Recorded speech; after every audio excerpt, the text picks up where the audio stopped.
Blog Talk Radio.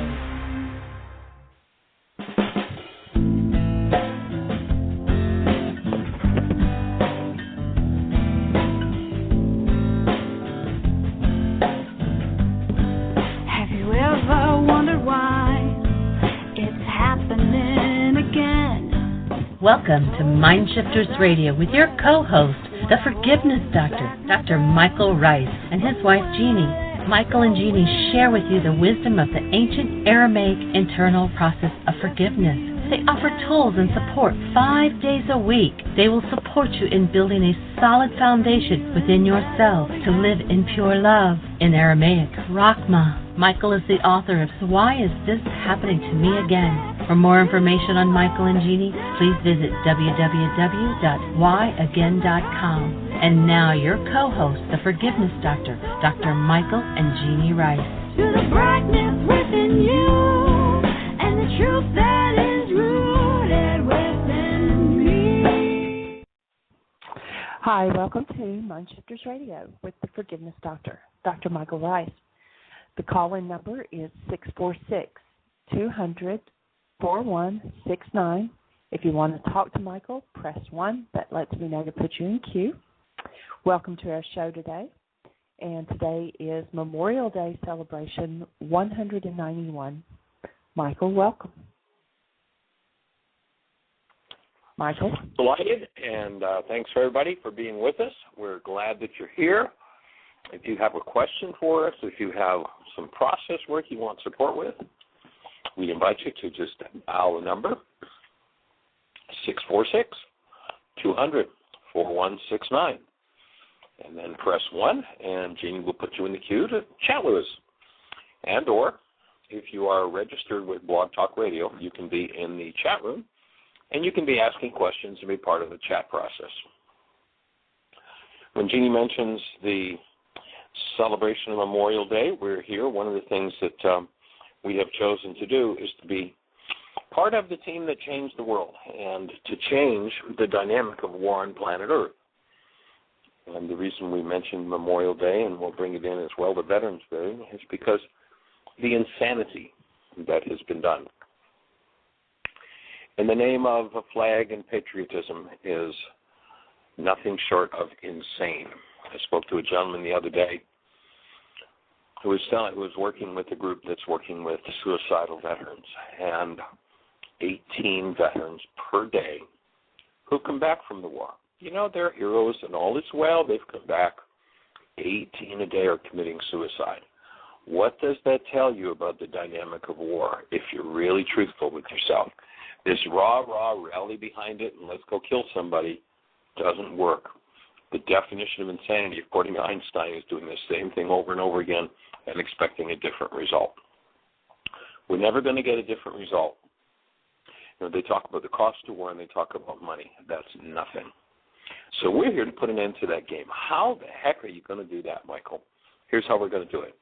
Each one of us today and every day for the rest of eternity is going to be responsible for some form of hostility or fear in ourselves and forgive that hostility or fear. Not forgive the people who bring it up for us, not forgive ourselves for having it, but forgiveness being a tool that you apply to what's happening inside of you to change it. If you're not familiar with how that process works, we invite you to go to our website. It's free. It's open, www.whyagain.com, whyagain.com. On the right-hand side, there's a link that says Download Worksheets. If you want to change your hostility and fear-based mind, that's how you do it. So we invite you to become part of the team that changed the world. And Jeanie, Dr. Tim, and David with us today. Neither one of them is on yet, and there is nobody in the chat room. Where is everyone today? I'm not sure, but are there any callers online with any questions? There's several callers out there, but nobody has their hand. Oh, somebody just put their hand up. Area code 541. I think that's probably Oregon. Hi there, Jeanie and Michael. It's Carolyn. Hi, Carolyn. Well, hi, and welcome to the show. Well, I don't know if you've been listening the last week or so, but we've been using you as an example in the shift that you made around your daughter. That's just so awesome. Wow, I haven't heard that. I heard one about a week or so ago, and I thought that was so wonderful that you shared all that.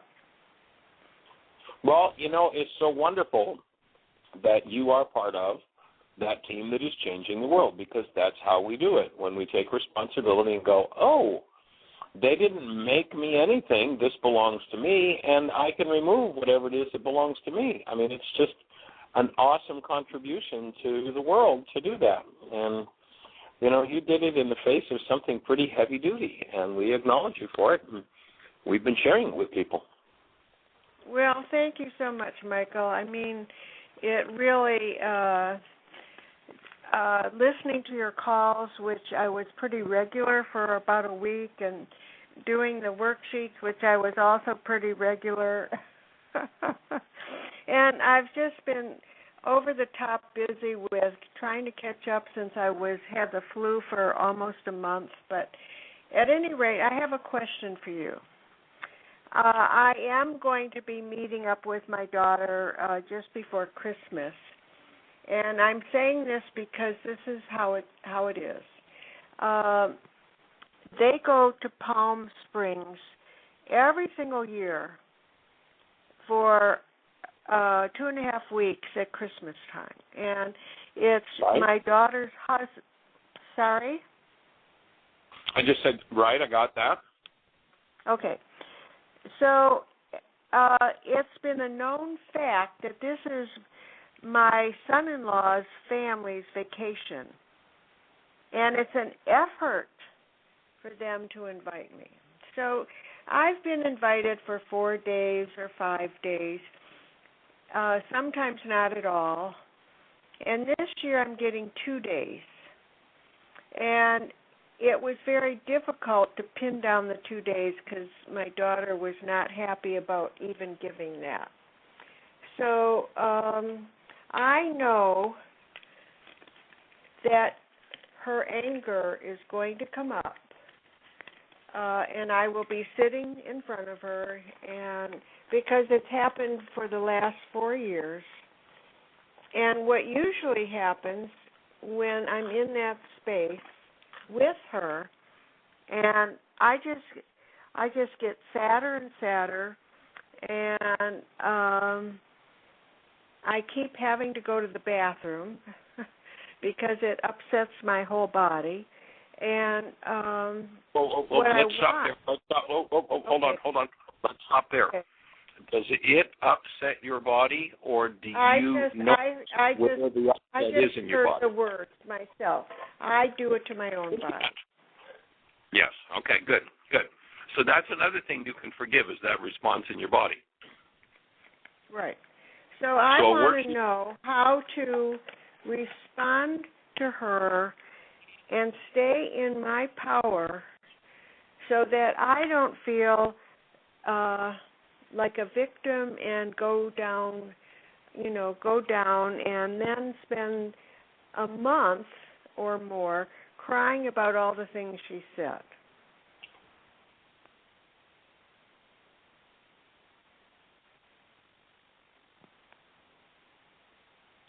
Excuse me. You go in and you forgive the reality that you're her victim. When you forgive that and remove that, when you remove the upset from your body, and notice it's your body that's feeling it, it's obviously yours, when you forgive that. Now, this might be your 77 times 70 worksheet issue, so clear that out, and you'll stand there, and one of two things are going to happen.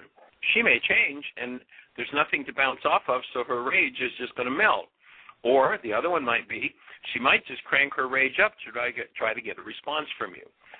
Your job description in that situation is to hold to your human life, which is love, no matter what she does, and be responsible for whatever comes up in the meantime.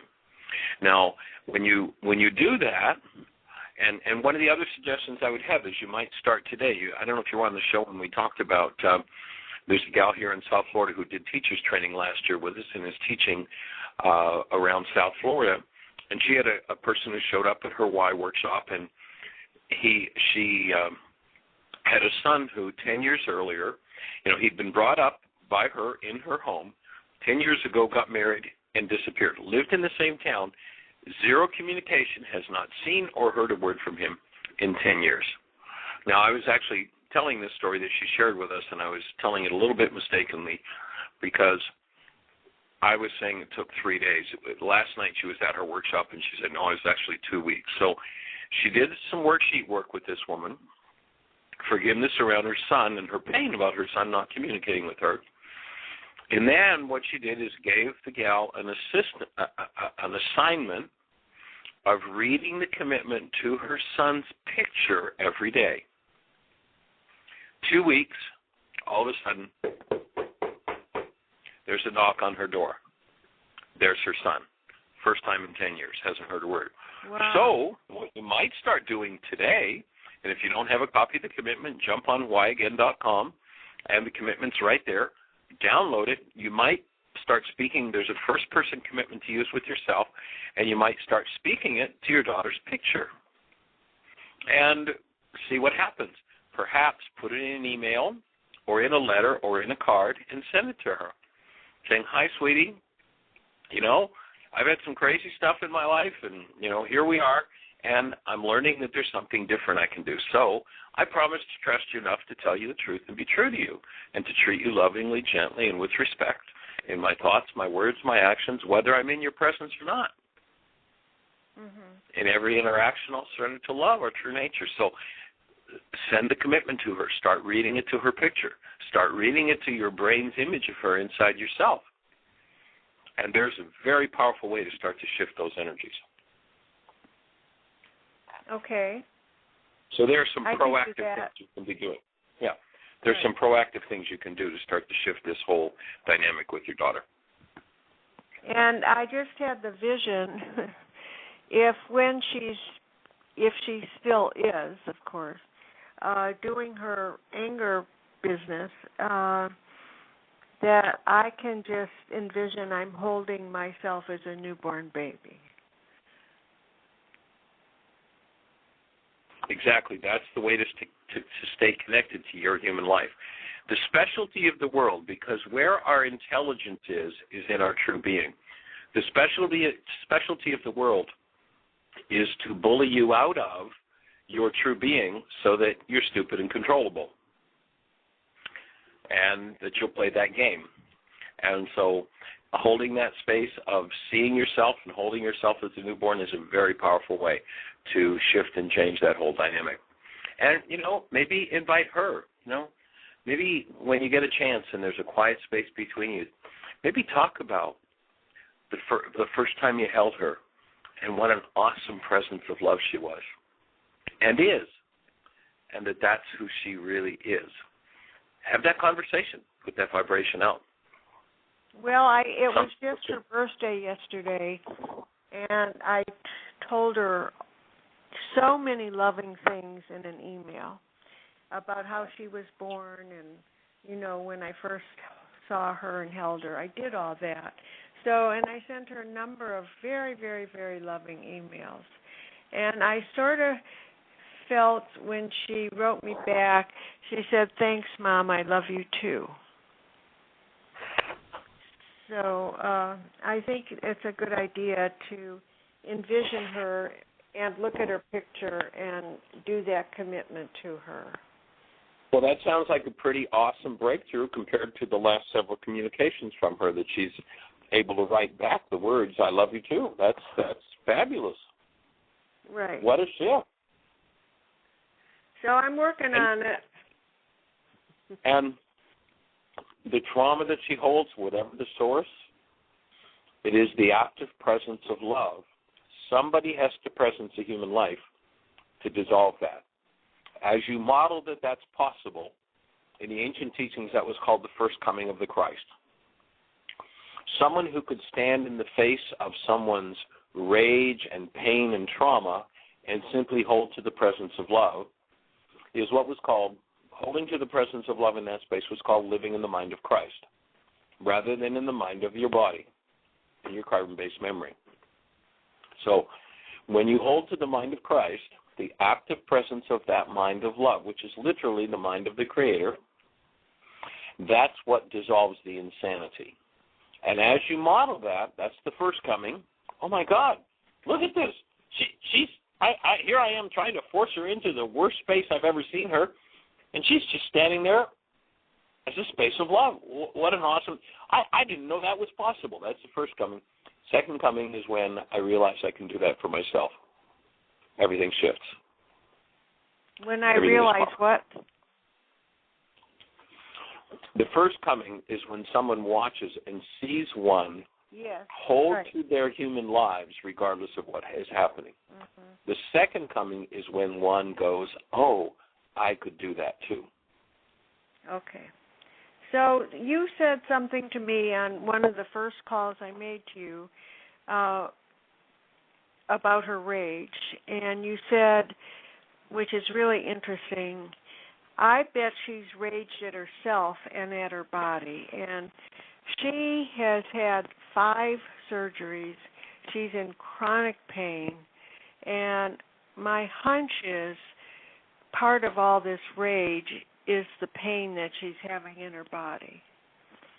Absolutely. You can't engage in an energy that you think you're sending to someone else without getting the original yourself.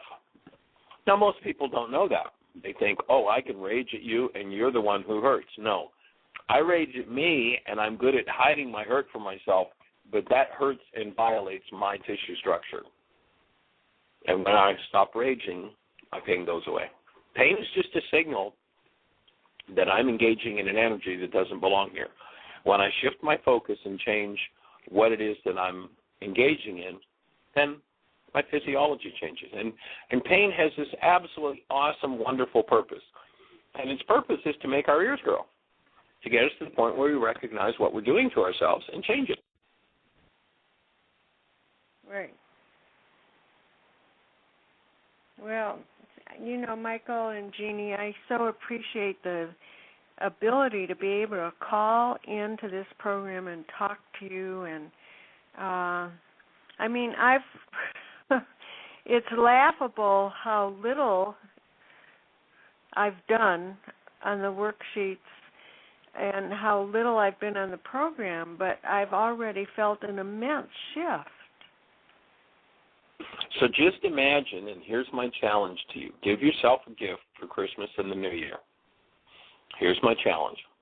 Busyness is a drug. Stop drugging yourself.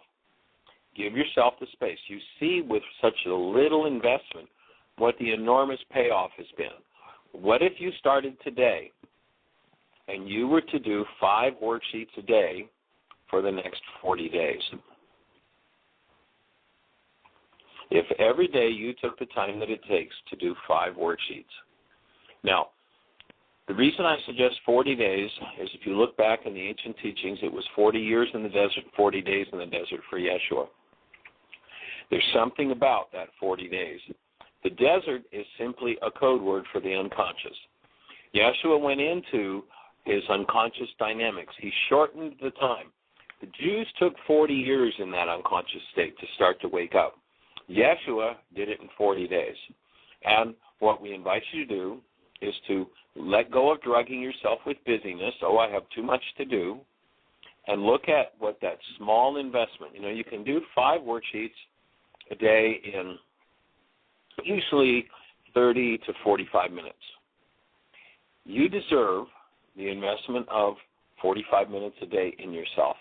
And the benefits it will pay, you can't even start to fathom or count. And I don't know, Jeanie, is Carol's phone number up on this the chat room right now? Is whose phone number?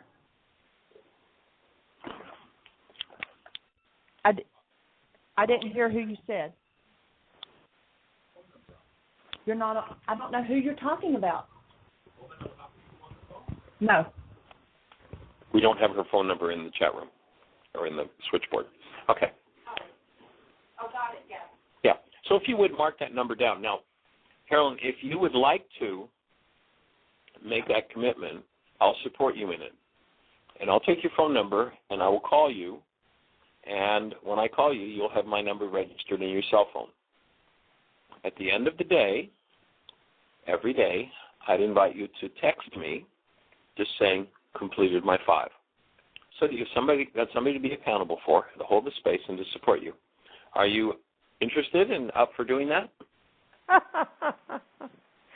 Oh, Michael, that's so tempting. I don't want to promise something and break the promise. But I'm really tempted.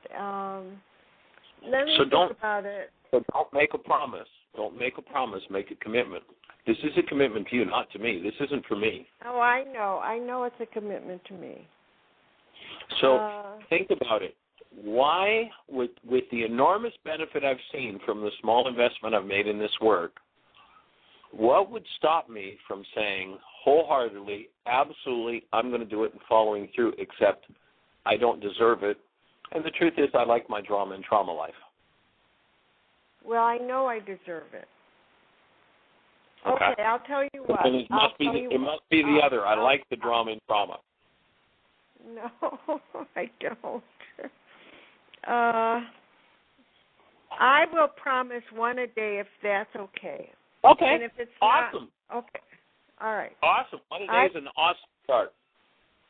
Okay. We actually have a fellow, you've maybe heard me speak about Terry Bowling, maybe you haven't, but there's a fellow named Terry Bowling who's been at Heartland for a couple of years. And when he first got to Heartland, David Hayes, who's the center manager there, challenged Terry to 1 worksheet a day. Terry did 1 worksheet a day. And this is about 3 years ago now.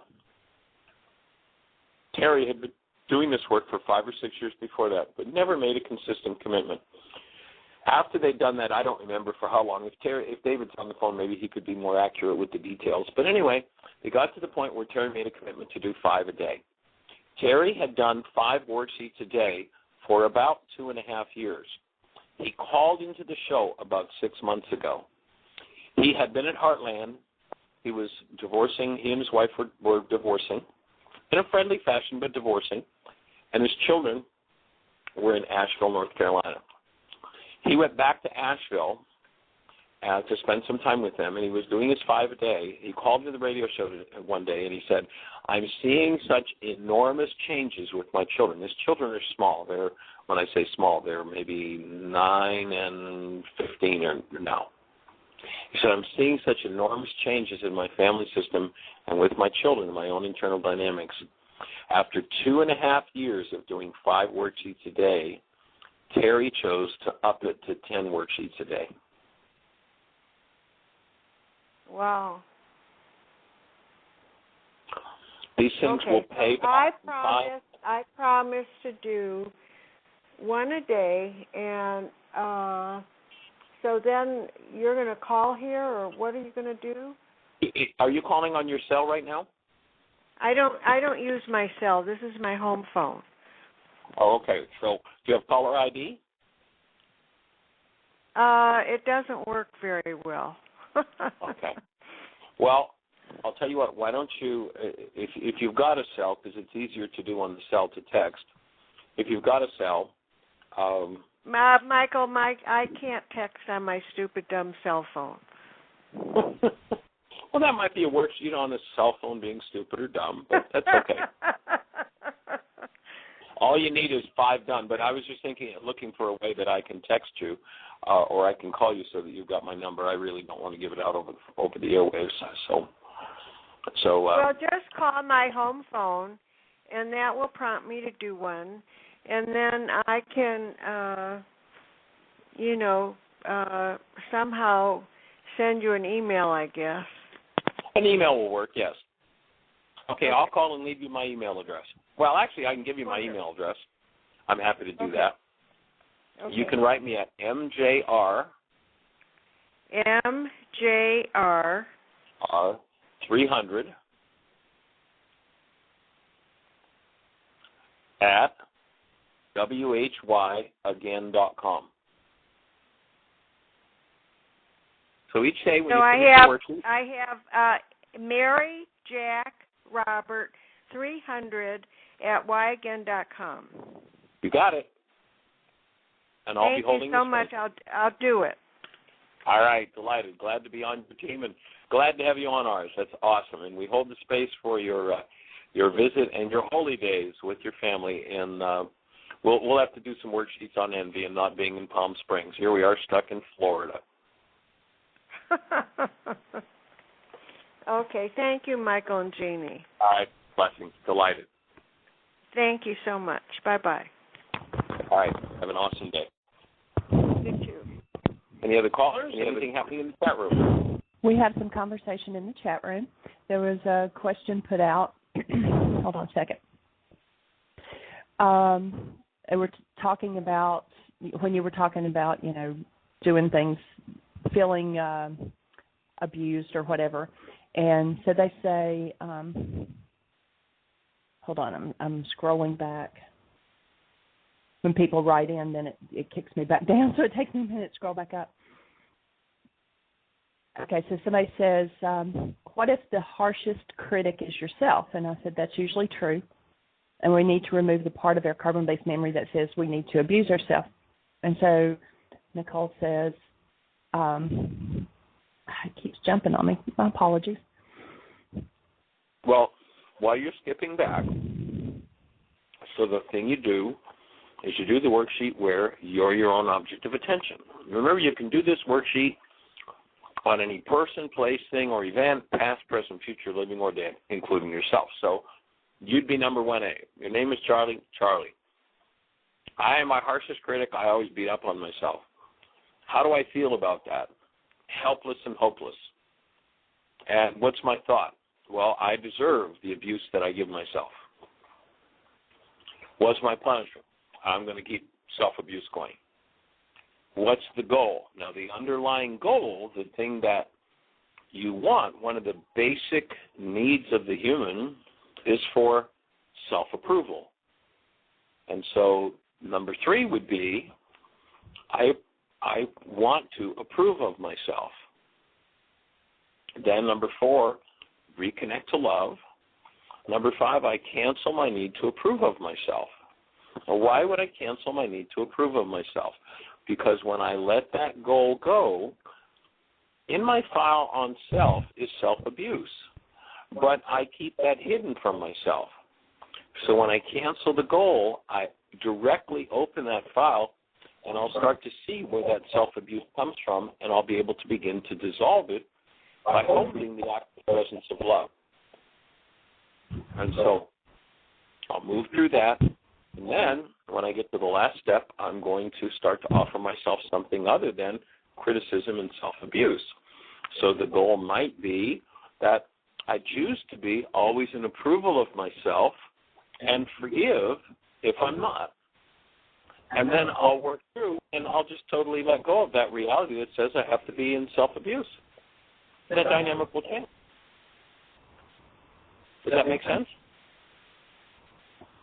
Okay, I had while I'm waiting for her to answer, I had told her that that's when we needed to do the worksheets on ourselves and remove the part of our carbon-based memory that said that we needed to abuse ourselves. And she said, I tried, and I felt dizzy, and then I got mad at myself for not understanding the worksheet. And awesome. And then is this part of the process to have the emotions of like being mad at yourself, not understanding, being tired, being dizzy? Absolutely. The dizziness is the toxicity starting to break loose out of your structure. When the toxicity dumps into the bloodstream and hits the brain, all of a sudden it's a major, my brain's out of here, dizzy, loss of awareness, unconsciousness. So yes, that's part of, remember we talked about the symptoms of healing, and I don't know when we did a show on that, but you could look back through the archives, and I'm sure there's one that talks about healing crisis or the symptoms of healing. But remember that on a physical level, healing looks like any kind of physical symptom you've ever had on low energy. On a mental level, it's any kind of negative thought you ever had in confusion.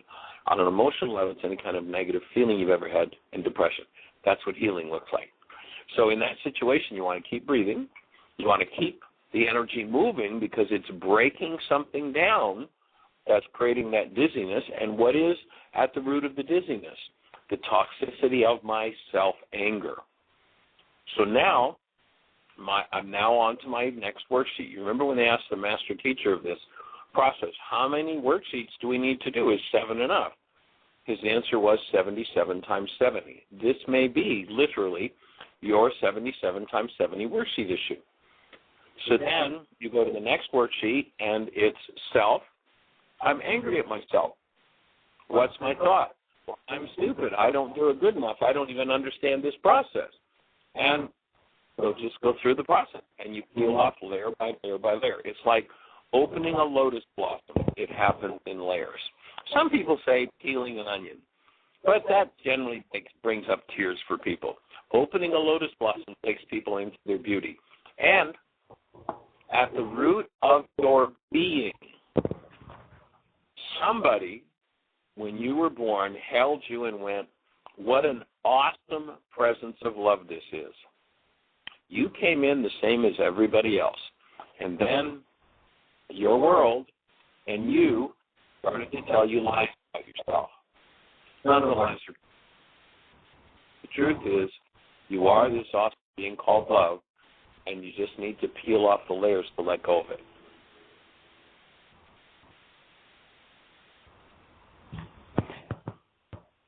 They said that made sense, and then Nene's out there, and she said that she's very pleased to share that her daughter, Lucia, has become more loving and more accountable for her own life, that Nene's been working on her own energies, which were the same energies, same subject as her daughter, and so Nene's working on that, and her daughter's getting the copy. Yeah, when you do your work, you open the space for everybody in the bloodline to move the same stuff. We were just sharing. I was just working with someone this morning here, a friend from, 25 or so years ago, and we were sharing about a gal that came to Heartland a couple of years ago who had, when she was young, been in relationship with a man who went to prison. She was pregnant when he went to prison. Drugs, alcohol, a life of absolute pure hell. She pulls herself out of that, goes on with her life, deals with her life. The product of that marriage is now 20, and guess what? Surprise of surprises. She gets into a relationship with a man, she gets pregnant, and he goes to prison. She goes to her daughter and says, sweetheart, you don't need to live this way. That's the key to hell. And her daughter goes into a fit of rage and excommunicates her from her life. I won't have anything to do with you, and no, you are not going to see your granddaughter. This was an issue that she brought up and processed in an intensive at Heartland. Very, very intense, ring-out kind of process for her. When she completed the process, and it probably, if I remember correctly, was probably 2.5 or 3 hours that this whole process went on and brought up stuff for everybody in the room. When she completed that, it's lunchtime. She's going to go down and nap. She's going to just go to sleep because she's so tired from it. She said when she came back up after lunch and shared with the group, she went down, she said, I reached over to turn my cell phone off, and as my hand touched my cell phone, it rang. Now, her daughter's 1,200 miles away in Florida. And here's her daughter on the phone. I mean, from the time it took her to walk from the Heart Center down to her cabin, which is maybe 400 feet, her daughter's on the phone. Mom, I apologize. I realized that what I was doing was ridiculous, and let's get together when you get home. That's how fast the shift can take place.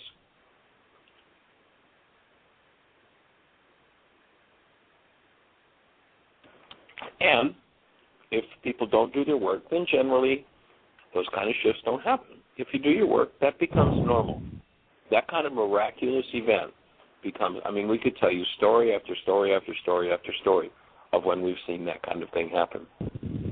It's awesome to participate in the use of the tools. And so you can do that worksheet on any person, place, thing, or event, past, present, future, living or dead, including yourself. So when you put yourself in the blank, the first blank, then go through the sheet, look at the goal, cancel the goal, look at what that exposes for you. bring that forward in the presence of love. And the dynamics of that tend to dissolve from your life. If it's unlike love, it doesn't belong in your body, in your family system, or in your culture. Now, of course, our whole culture is so filled with this stuff that doesn't belong in our human lives, that is unlike our human lives, that there's a lot of work to be done. So, welcome to the team. We're delighted that everybody's on the show and that everybody that's here is willing to be supported in moving through those things. Jeanie, anything else in the chat room? Callers? Yes, we do have a caller on the line, but in the chat room, the same conversation is one person said, how do I convince myself that I deserve my own forgiveness? Okay, so we're going to suggest we're going to tell you that you don't deserve your own forgiveness. And don't ever forgive yourself. That's not forgiveness, that's pardoning work. And there's no convincing to be done. Here's what you do. You dig out the worksheet, you put your name in number 1A, and then you look at whatever it is that you're holding against yourself. I wasn't good enough, I beat up my little brother when I was 3, and I've never been deserving since. Whatever. You apply forgiveness to those thoughts and feelings to remove them. Nobody told us that forgiveness is the delete key for what doesn't belong within our structures. So it's not about forgiving yourself. It's not about deserving. You apply forgiveness if you've got rage itself, fear itself, grief around self, whatever it is, judgments around self. You apply forgiveness to those rage, that grief, that fear, that judgment in order to dissolve it. And when you do, it dissolves. That's all.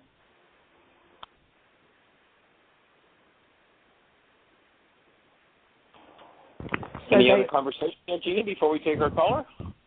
Yeah, so there's some conversation about some challenges between parents and children, and that you can't tell children what to do. They're going to do what they want to do anyway, and yet it just makes them angry when you tell them what to do. And I told them that they get the energy shift when we clean up our own space. Then they intuitively know it's safe, and they make the shift too. And there's some more conversation going on that the child would make a response back, well, you haven't got your stuff together, and how to get past this roller coaster ride. And they talk about that they're going to counseling and everything and dissolving things little by little, but that too much, too fast. Yeah. Let's back up a little bit to the beginning of that conversation. So you never have made your children angry. You got to stop telling yourself lies. If your children are angry, your children are angry because they have anger in their physiology. Now, when you stop telling yourself the lie that you made your children angry, and you might want to forgive that thought in yourself, then you're going to stop reinforcing that whole belief and keeping that cycle going. We say I'm angry because Charlie did this, because Harry did that, because Bill did that. I'm not angry because Harry, Charlie, or Bill did anything. I'm angry if I'm angry because I have anger in my physiology. Any object of attention will do. And you'll notice that in the latest worksheet, if you go to whyagain.com, on the right-hand side there's a link that says Download Worksheets. In number 5B, you'll notice that one of the requests of that super processor that resides within us is to heal my capacity to generate whatever my emotion is, anger, fear, whatever it is, that I identified in number 1C. So the idea is to remove those energies. When you start removing the energies that you hold and model that that's possible, the tendency will be for your children to be able to see that very thing. I go back in my memory bank as we're talking about this to my son being about 8 years of age. Now, he was conceived while I was doing this work. He grew up in this work. And he has a sister who's about 18 months younger than he is. And he's really on her back one day. I mean, ridiculously so. And so I grabbed Michael J. by the shirt and tail, and up we go. We're going to have a conversation. We're going to stop this stuff. And I start in on Michael J. with this, and Michael J. looks at me and says, now, of course, I had 2 older sisters, but I never had any challenges with them. Michael J. looks at me and says, now here's this 8-year-old kid. And he says, oh, Dad, you mean like you say in the workshops, I'm bringing up something for you haven't dealt with? And my son processes me.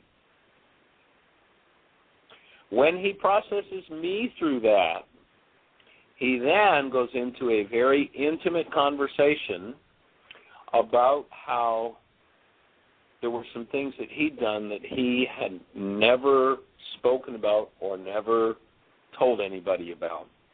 He shared with me his guilt at how when he was about 3 years of age, he hit his mother.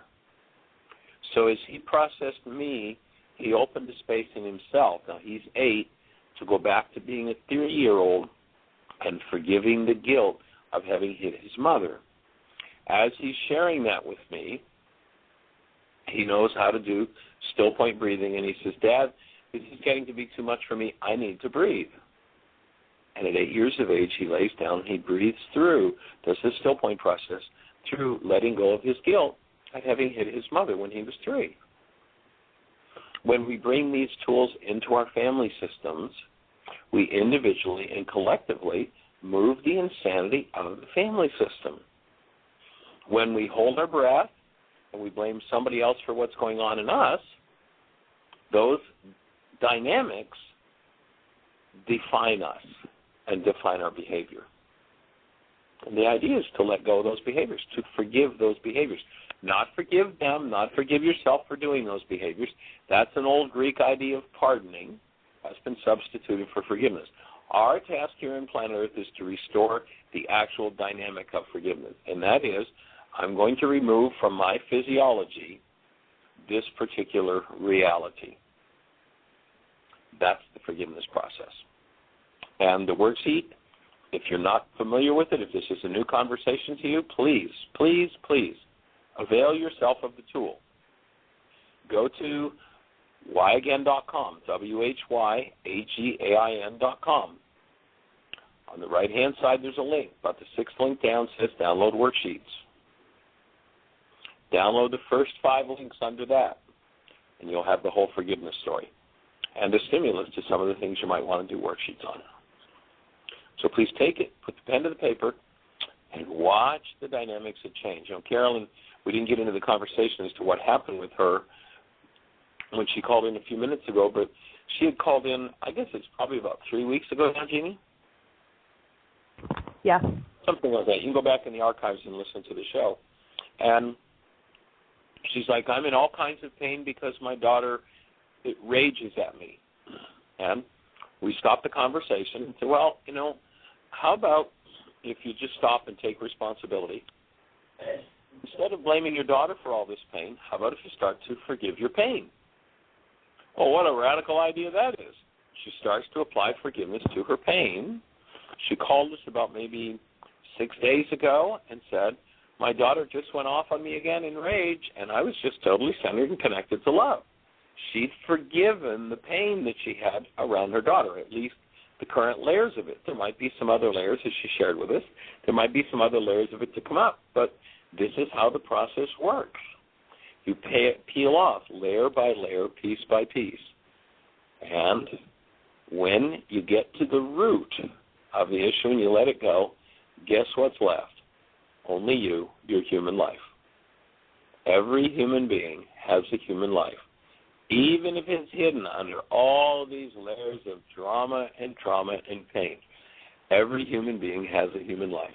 Every human being is created out of exactly the same stuff. What is that stuff? The awesome active presence of love. That's the truth about you. And sometimes you have to find it. Jeanie? Okay, I'm going to turn our caller on, but just before I do that, there's several people in the chat room that I think are new, and they're saying that they really like the show and what they're hearing. And so for everybody, our shows are all archived on our website. If you go to whyagain.com and click on the link that says MindShifters Radio, there's from January when we first started the show all the way up to today. Every show is out there, so you can go back and listen. I have not been as prompt as probably should be in getting the details on there. Sometimes it just has the date And as I get time, I'll go back and kind of put a highlight of what we covered for each of those dates, but you can pick it up there. But somebody had asked earlier what the meaning of doing 5 worksheets a day for 40 days. And just as kind of a interest, if you read back in the scriptures, there's major changes and transformations that take place after the period of 40 days. Also, 40 days is a cycle in the moon, in the calendar or whatever. But just a few of the things that happened after 40 days was that it rained for 40 days and 40 nights in what's referred to as the flood, and that was a cleansing of the world and a starting over. Noah waited for 40 days before he opened the window of the ark. Moses was on the mountain with God for 40 days, 2 different times. And it took the spies, when they went out to search the promised land, and we talk about the desert being the unconscious and the promised land being the land of co-creation, it took them 40 days to find the promised land. They were Israel was 40 years. 40 years. Exactly. Well, the Israelites were 40 years in the desert, but it took the spies that they sent over into the promised land 40 days before they came back with the fruit. Right. Goliath came and taunted the people for 40 days before he was killed by David. And Elijah spent 40 days on the mountain before he heard the voice of God. So there's several things like that. Jesus fasted for 40 days, and he was, after his crucifixion, after he arose, he was seen on earth for 40 days. So there's just lots and lots of times. So there is a definite significance in going to a new level and seeing a transformation or a change after the period of 40. Amen. Okay, and so our caller... Great rundown on those numbers, sweetie. Thanks for doing that research. That's awesome. You'll have to send me a copy of that. Okay. And our caller is another Oregon 541. You're on the air. Well, actually, this is Kim from Medford, and I actually hit that by mistake, so I'm trying to figure out what I'm supposed to say. Well, I don't know what you're supposed to say. Maybe it's just a hello, hi, Kim, glad you're on the show. And or maybe there's a question. Maybe there's something you can help us to refine in this whole conversation about forgiveness. I will say that I am doing the 40, and that one of the first things I did get was that this was the most important thing I could do. That nothing, like going somewhere or doing something was not as important as doing the work. Well, that's an awesome catch. That will change your life for eternity and the dynamics of your whole family system for eternity. So thanks for making that contribution. There's a wonderful line in the Course in Miracles that says, millions yet unborn will benefit from the work you do. So thank you for doing the work. And I've already had this happen with my children before I started doing this, and that's when I read your book, and I wasn't totally into it until I got to the catch where you canceled the goal. And I realized a couple times with my children that I did it just by mistake, and it was amazing what happened.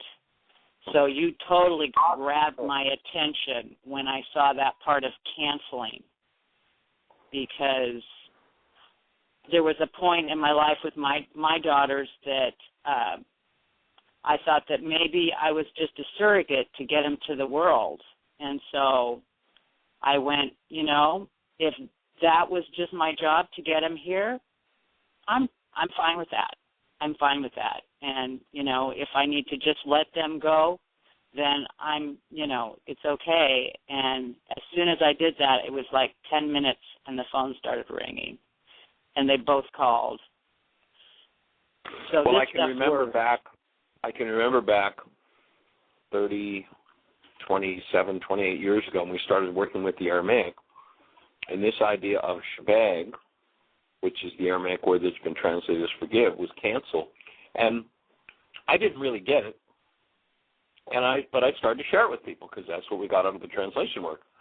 And people would come back to me and say, man, that was amazing. I don't know what happened, but I did that canceling of that goal, and it was just awesome what happened. And I started to pay attention and went, oh, my God, and started to do it. It's like, this is amazing. How does this work?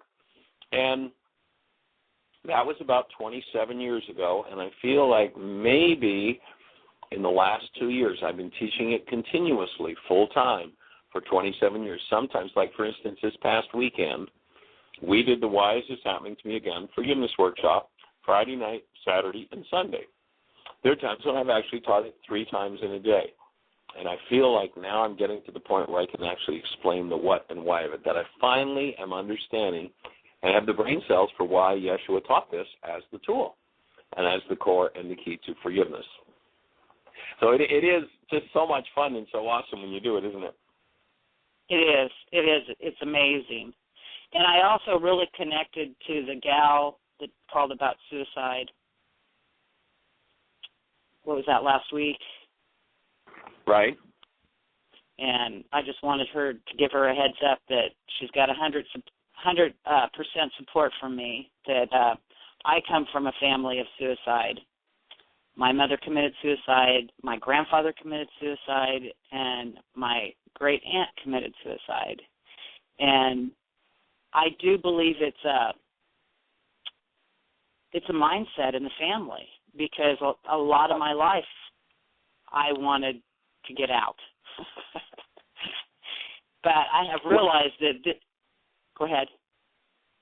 Well, I was just going to say thank you for the dynamic of being willing to be responsible for that and seeing it as something that, rather than controlling you, is something you could just forgive and let go of.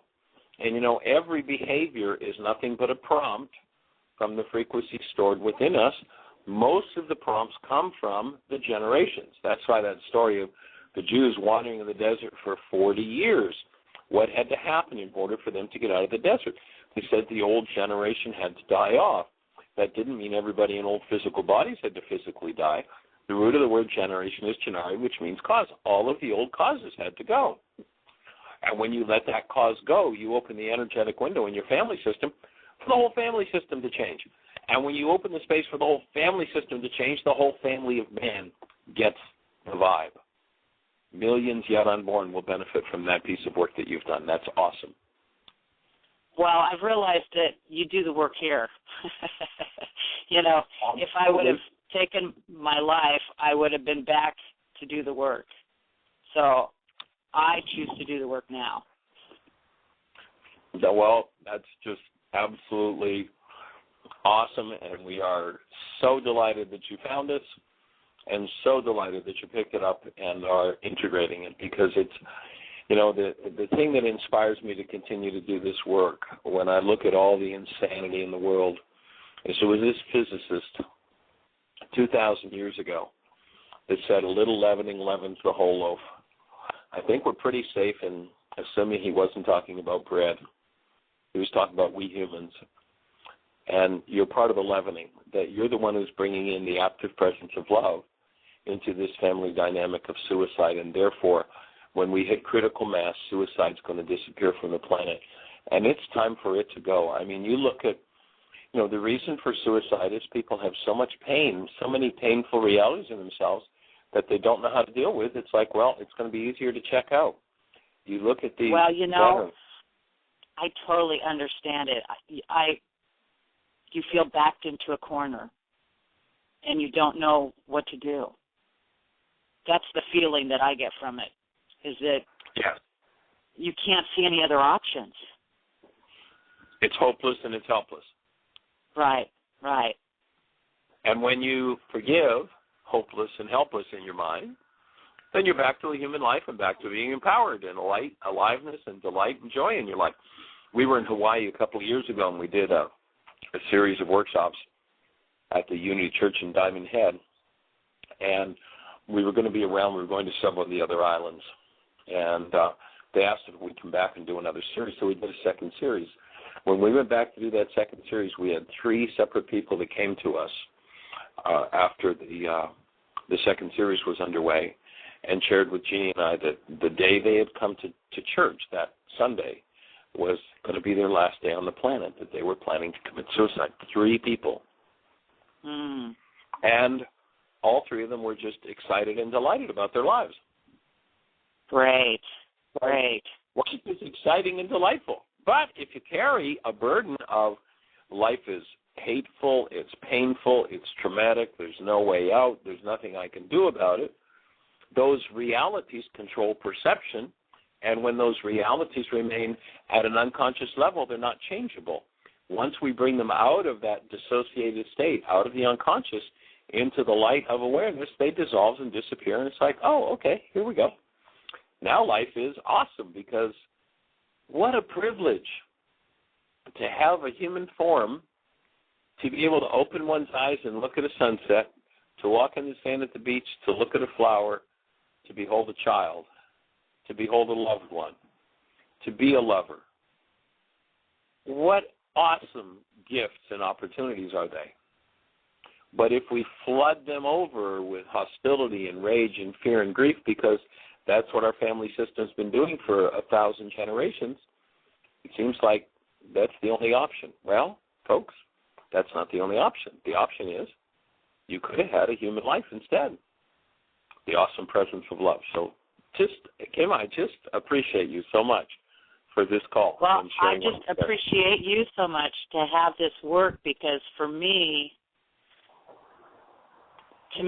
when I sat down and started doing this work, I was just like, if I didn't have this work, I wouldn't be here. It's, to me, that's the most important thing at this point in my life, is to do my work. Because I know that, I have the possibilities of cleaning this up for my family line and the planet. I mean, to me, that's, what else, would you want to do here? Yeah, when you realize that's a possibility, what else is there to do? So what a fabulous gift, and to recognize through the cloud of the pain and trauma that you've been through and the drugs you've been fed, busyness or whatever, that you deserve that, and then to give that gift to yourself rather than, oh, well, I'm too busy, I'll go off and do something else. To give yourself that gift, that's just each person that receives that gift, that gives themselves that gift, is opening the planetary dynamic to the truth about human life. We are awesome beings, created of the stuff called love. And when we manifest that way, everything changes. Right. And another one I had that was kind of funny was that I was doing my 5 a day. I was sitting there one day, and then this fly started buzzing around. And I was just realizing how little things like that trigger a whole series of thoughts. It kind of brought me to the thing about in the Course in Miracles where they say that, you're either at peace or you're not at peace. There's no in between. And I kind of saw that from my fly and all my beliefs about flies. So. Awesome. Very cool, Kim. Well, thank you for your call. And, Jeanie, you've got something to share with us? Yes, and we're down to less than 2 minutes, but there were a couple of people in the chat room that were saying that they understood, talking about suicide, that they had felt that before, that was the only option, and a couple people said they had thought that many times about doing suicide, so maybe you'll address that very quickly. Michael? Say that again, honey?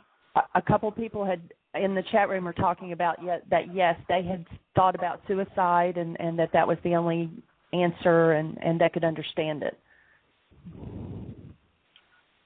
I'm not getting, is there a question in that? Just address suicide. Just address it. We're less than a minute now. Yeah, suicide is, I hold reality for me to face and to deal with. And maybe what we want to do is start our show out tomorrow with that, because we're down to about 40 seconds now. So I'm going to just sign off by saying, please bring a stranger with you tomorrow, and please pick up the worksheet, put the pen to the paper, and create the best year yet of your eternal life. We're here to support you in that. Take care. Bye-bye. Thank you for listening to MindShifters Radio with the Forgiveness Doctor, Dr. Michael Ryce, and his wife, Jeanie, who present that internal Aramaic process of forgiveness. Michael and Jeanie are here every Monday through Friday on Earth Angels Radio. For more on Michael and Jeanie, please visit www.whyagain.com. That's www.whyagain.com.